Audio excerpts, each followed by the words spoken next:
एक समय की बात है। एक राज्य में एक प्रतापी राजा राज करता था। एक दिन उसके दरबार में एक विदेशी आगंतुक आया और उसने राजा को एक सुंदर पत्थर उपहार स्वरूप प्रदान किया। राजा वह पत्थर देख बहुत प्रसन्न हुआ।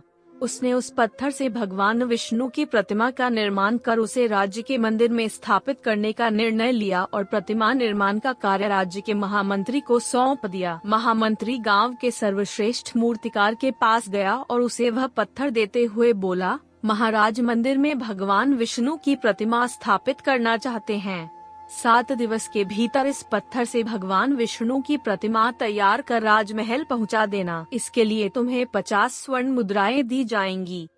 50 स्वर्ण मुद्राओं की बात सुनकर मूर्तिकार खुश हो गया और महामंत्री के जाने के उपरांत प्रतिमा का निर्माण कार्य प्रारंभ करने के उद्देश्य से अपने औजार निकाल लिए। अपने औजारों में से उसने एक हथौड़ा लिया और पत्थर तोड़ने के लिए उस पर हथौड़े से वार करने लगा, किंतु पत्थर जस का तस रहा।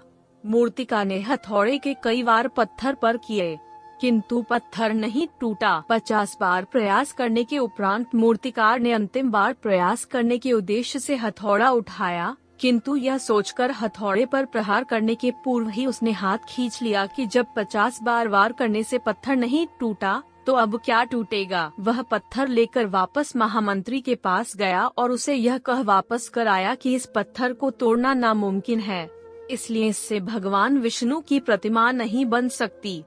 महामंत्री को राजा का आदेश हर स्थिति में पूर्ण करना था, इसलिए उसने भगवान विष्णु की प्रतिमा निर्मित करने का कार्य गांव के एक साधारण से मूर्तिकार को सौंप दिया। पत्थर लेकर मूर्तिकार ने महामंत्री के सामने ही उस पर हथौड़े से प्रहार किया और वह पत्थर एक बार में ही टूट गया। पत्थर टूटने के बाद मूर्तिकार प्रतिमा बनाने में जुट गया।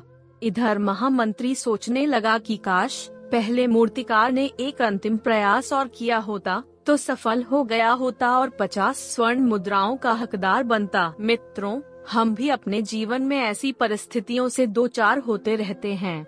कई बार किसी कार्य को करने के पूर्व या किसी समस्या के सामने आने पर उसका निराकरण करने के पूर्व ही हमारा आत्मविश्वास डगमगा जाता है और हम प्रयास किए बिना ही हार मान लेते हैं।